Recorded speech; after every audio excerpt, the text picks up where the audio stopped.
What's going on, everybody, and welcome back to Comic Breakdown. If you guys are new to the channel, do me a favor and hit that sub button, hit that notification bell, make sure you're not missing any of the awesome content we have coming out. Now with this video, we are jumping into the final issue of the United States of Captain America. Now if you haven't been keeping up with this line, go ahead, check out the link in my description as well as the top of this video. It will get you completely caught up on everything going on in this line. Now if you do check out my playlist, issue 3 is missing. We will be covering that once we do the full story of this. And that will be coming probably in the next week or two. Now, with that being said, let's dive into this breakdown.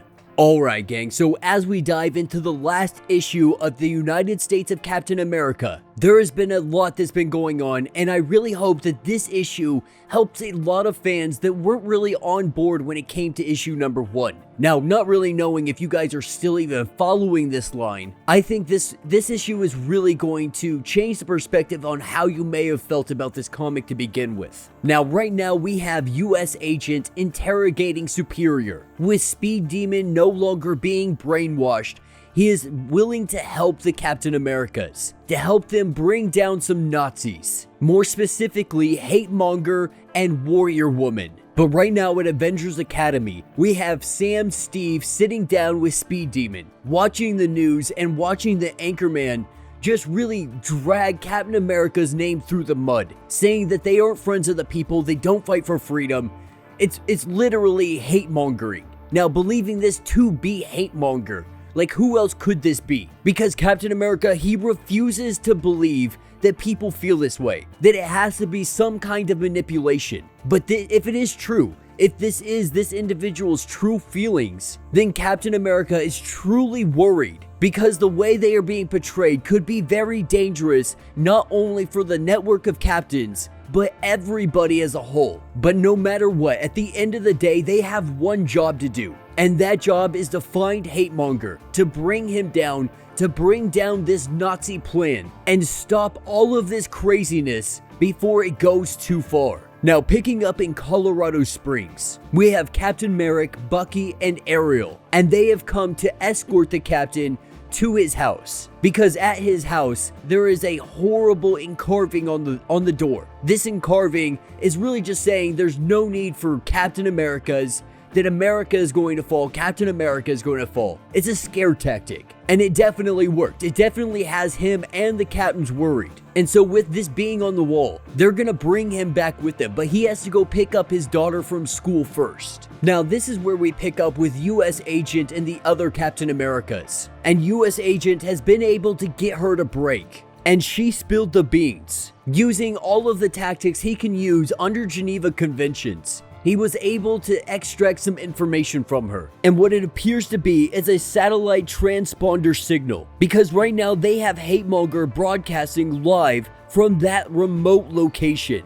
And Captain America, Steve, he was right. The Anchorman, Knox Jenkins, was in fact actually Hate Monger, and the plan is to do a mass hypnotization on everybody that is going to be watching. It's the plan to take over the entire nation, or at least majority of it, in one fell swoop. And they're going to use the Captain America shield to do it. And it all ends with them dividing up the United States. And the way that they're going to use the Captain America shield is how some hypnosis, they use an object or a focus point. They're going to use that focus point like a pocket watch. But Hate Monger is in fact using the shield of Captain America. And so it's going to give a new kind of meaning to the Captain America shield. Because if you can change what that symbol means, that symbol could become a very powerful weapon against them. Now Speed Demon, he goes in to taunt Sid, and he does this because he's a little bitter. He's a little mad that he was brainwashed, that he was tricked into helping Nazis, because at the end of the day, he may do some bad things from time to time. You definitely wouldn't call him a good guy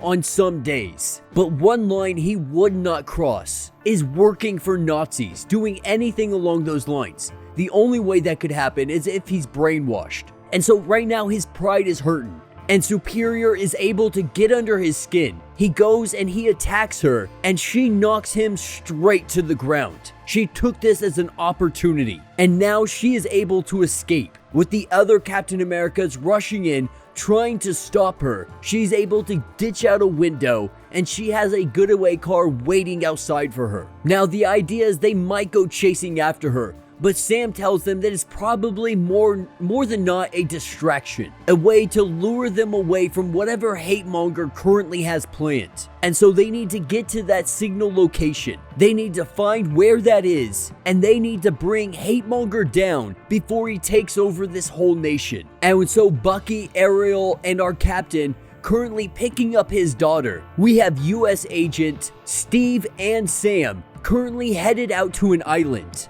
And with Steve getting in contact with Bucky really has a weird feeling about all of this. How it was just so conveniently put in their lap. Really believing that it could just be a ploy, a trap, something of that nature. Not really knowing what is going on. He just has a bad gut feeling. Now Steve tells them that they don't have time to worry about this. They don't have time to panic. They don't have time to overthink this situation. If Hate Monger is there, they need to go stop him and bring him down. Now, Bucky, recognizing that something about this situation just doesn't sit right with them, recognizing that he feels like he needs to be there with the other Captain Americas when they're trying to bring down Hate Monger, thinking that this has to be some kind of trap, all of this has to be some kind of ploy. They find somebody to babysit the captain's daughter, and they all decide that they are gonna go and back up Captain America. And right now on the water, we have US Agent and Captain America making their way up to the island, with Sam hovering up above. They're doing their recon, getting ready to go in to breach this island. On this island, there only seems to be one lighthouse, but the lighthouse is definitely big enough to be housing some kind of object that could send this signal out. Now, Steve, he even recognizes that this could be a trap. It's a possibility that they were completely tricked by Superior, but they have already come this far. It is already too late, and so they give the green light. They break into this place, they kick down the doors, and in that instant, the entire lighthouse explodes. A fiery blast seen from miles away. The fate of our Captain America is left completely unknown. Now, Bucky and Captain Merrick, they're trying to figure out what's going on, trying to kind of reverse engineer this signal to find out exactly where it's coming from, how all of this happened, how it's all transpiring. And the conclusion that they come to is that they're running into a trap and that he needs to get a hold of Steve Rogers immediately. And I think this part is probably my favorite of all of the issues so far, because Captain Merrick, he's an Afghanistan and Iraq veteran. And I know I've talked about it quite a few times on here. I don't really like flaunting that I served in the military, but the reason I bring it up is because I can connect so much with him on this aspect. The conversation that he has with Bucky. Because right now, Bucky, he feels like he should be out there. He should be helping the other Caps because he's one of them. Whether he likes it or not, he is a Captain America. And he lets Bucky know that when he was at those wars, it wasn't about fighting. It was about protecting the individuals that you serve with, and not necessarily just from the enemy. Sometimes the military can prey on its own, which is 100% absolutely true. Not only that, when you come back stateside, you have tons and tons of individuals trying to manipulate you, be it trying to get you to buy things, trying to get into high interest loans, knowing that you're in the military, knowing that you have the capability, you have the money,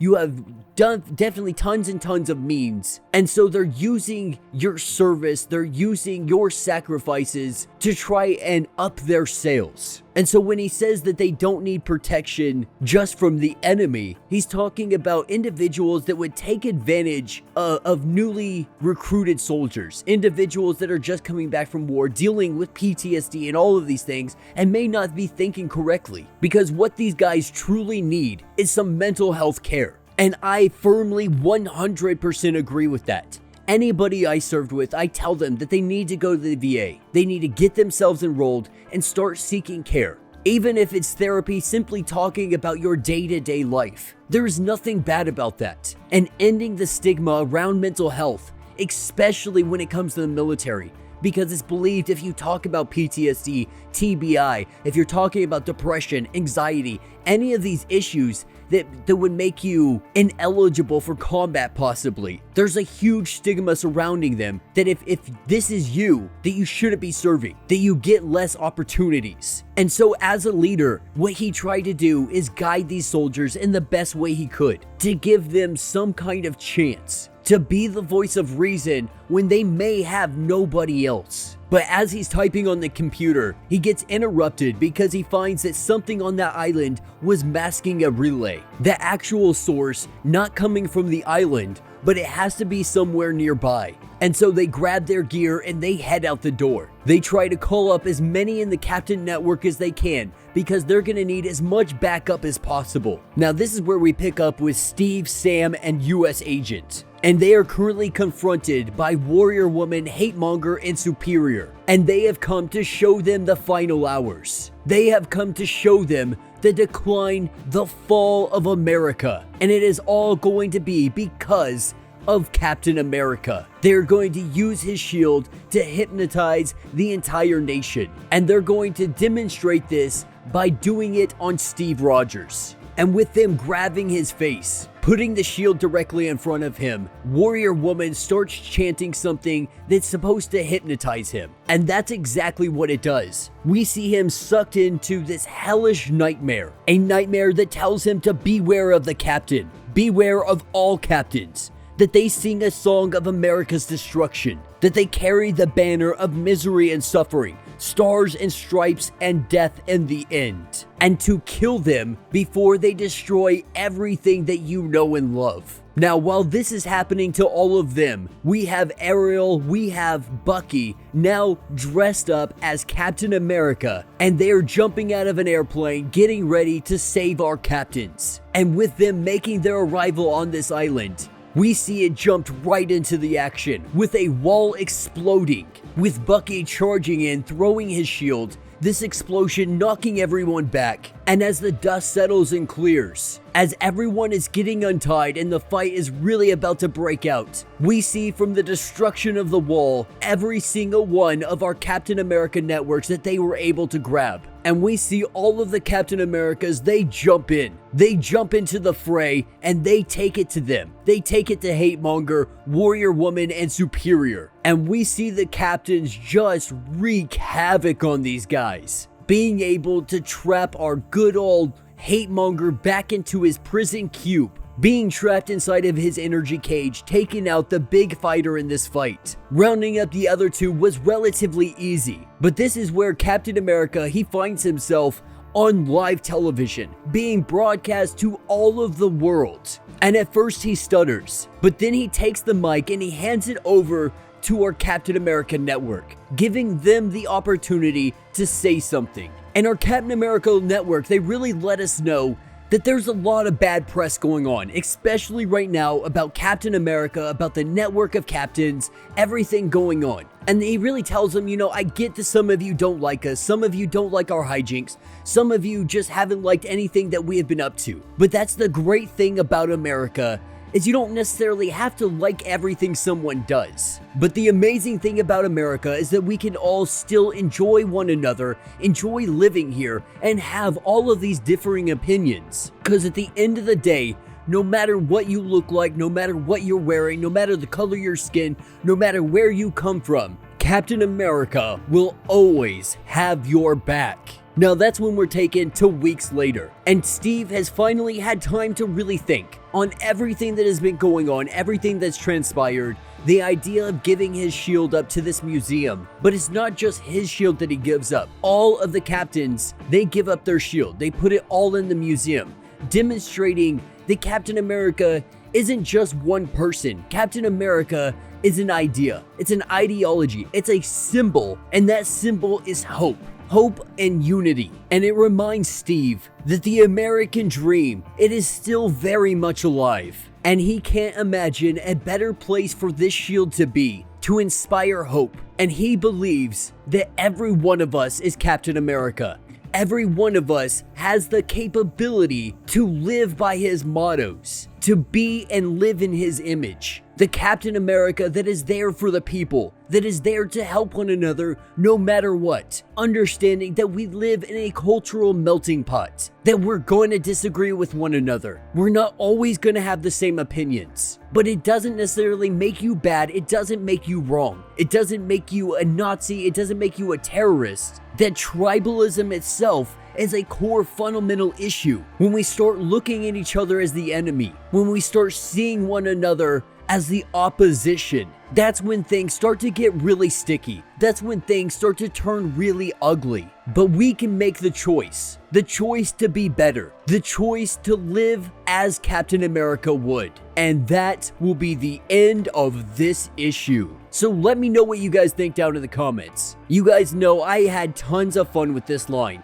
I love the network of Captain Americas. I think they're very unique. It's very awesome to see people around the nation just trying to live in the image of their hero, of somebody so amazing like Captain America. And he's learned that over the years, it's no longer just him, that there is a network out there. There's Sam, there's Bucky, there's now Captain Merrick. There's a whole bunch of individuals that have looked up to what Steve had started to begin with. The hope that he inspired in Americans. The chance to be better. The chance to preserve the American dream. The chance to preserve everything that we know and love. That's what makes us such an amazing people. This cultural melting pot of amazingness. That it won't be our downfall. That this is our greatest strength. And we need to utilize it as a people. We need to come together. Remember what it is like to care for one another. Remember what it is like to be united.